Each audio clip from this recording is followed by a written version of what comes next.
Take off your coat. I wanna see you.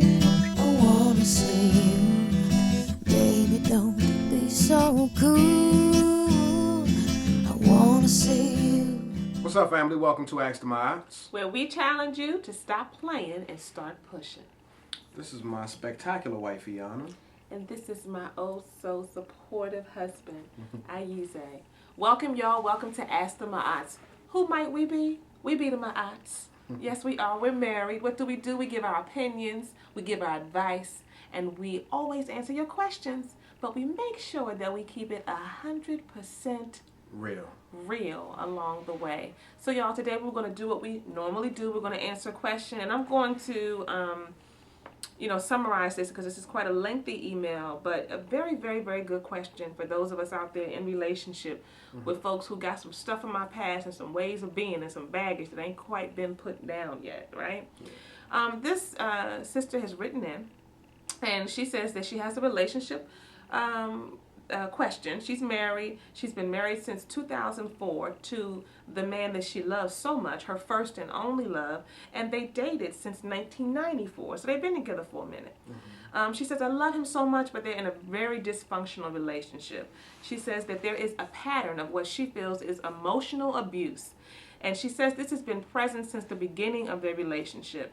When he's upset with her, he gives her the silent treatment and he takes it to the extreme. Now, she says when they were in college, silent treatment would happen. It might last a few days, but it didn't feel as bad as it does now because they lived in separate places. So, she kind of, rolled with it. But now that they're married, and they have been married since 2004, and they have 2 children, a 4-year-old and a 3-month-old, she says it's just unbearable. She cannot deal with that. And she's feeling really disrespected right now because over the last couple of months, this silent treatment thing has been going on, and she's talked to him and told him that she doesn't like when he ignores her, but he says he'd rather be quiet than to yell and to scream. So, it appears that this recent episode of silence came out of her asking him, he was upset because of a comment she made about him not asking if she needed help with the bills. And unfortunately, it seems as though this brother was recently laid off and he's receiving unemployment right now. She also says she thinks there's some other issues because they recently gave birth to a baby girl. Sex is not as, plentiful as it once was. And he lost his job in January, and she feels that definitely has something to do with his poor attitude. She's tried to hug him and kiss him and love him, but he's not letting her in, and that he typically does this when he feels as though she's misjudging him, or just judging him, I guess. So this is a big one, y'all. This is a big one. We talked about this for a minute before we came before the video camera today, and we summed this thing up into 4 points. And so my husband is going to get started with point number 1. Yeah, point number 1 is that you want to be conscious about how you're approaching them in terms of your communication. Because this letter right here to me, just based off of what you've explained, it suggests that he has an issue with you approaching him in a particular way, and he kind of like holds back and he's reserved in his response because he doesn't want to yell and scream at you, because it's probably an issue with the way you're coming at him. So what I would challenge you to do in point number 1 is just to make sure you're aware of what your approach is, and that, it's your responsibility in a relationship to if you're trying to communicate, to make sure your point is delivered correctly and make sure it's understood. So you have that responsibility as point number 1 to, give it to him where he can get it. Make sure your tone is correct, make sure your energy is appropriate, and, that's your responsibility. And that's going to be different from couple to couple. Yeah. Your man is different from the next man. So you've been together for a while. You know what works for him and what tends to turn him off. So it really is your responsibility to convey it in the way that he would best receive it. But there is something that's turning him off. So just be mindful of that.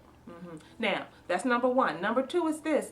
Oftentimes when we hear, you term the sister termed this issue as a pattern of emotional abuse. And oftentimes when we hear of people in a relationship where there's one person who is, cussing and fussing and flipping out and screaming and yelling, we're real clear like, oh no, that is not acceptable. You need to let them know that cannot continue. That is emotional abuse, and that you have to have some standards in terms of how people interact with you. But what I want to affirm for you is what you said, that silent silent treatment is emotional abuse. I want us to be real clear about that. That when we are silent and we withhold, it's the same thing. We just flip-flop it the other way. So I want to affirm for you that that is the case, and that that's not acceptable, and that he has to push through. So, you know, again, taking into consideration what my husband said, think about and meditate on how you come at your husband.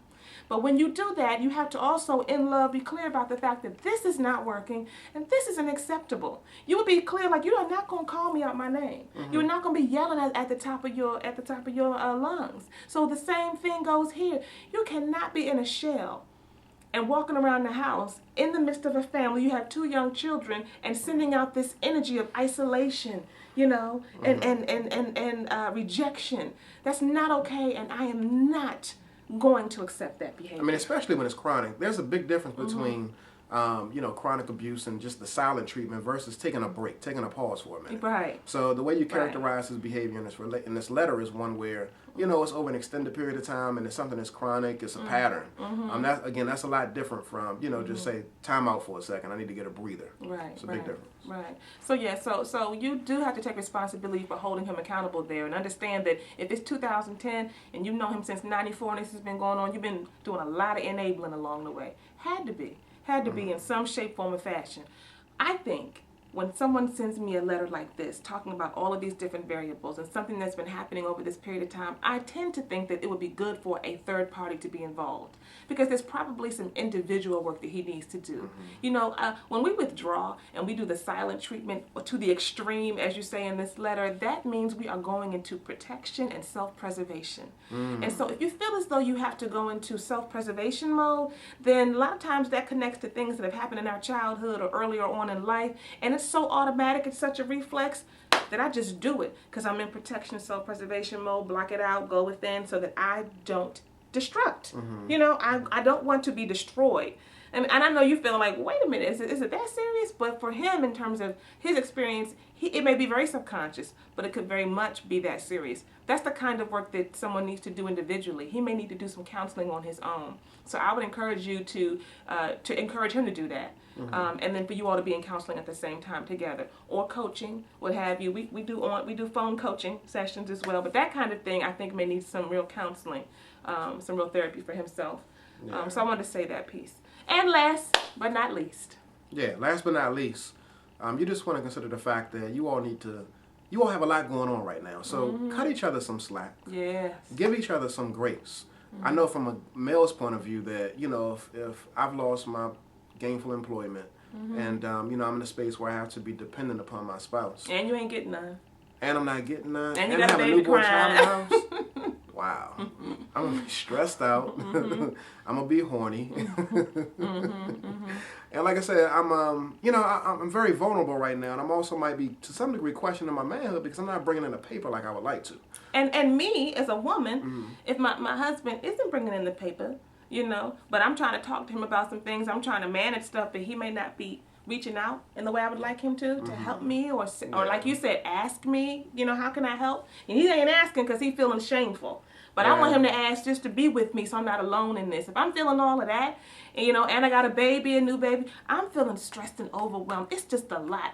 So we just want to affirm and make sure you are clear that y'all got a lot on your plates. Cut each other some slack along the way. That's true. Please do that. Please keep in touch with us. Keep us posted on how you do. Know that this too shall pass. Folks sometimes tap out when it gets real heated and intense like this. But this is where it gets good, because your growth will come. As always, stop playing and start pushing. Baby, take off your clothes.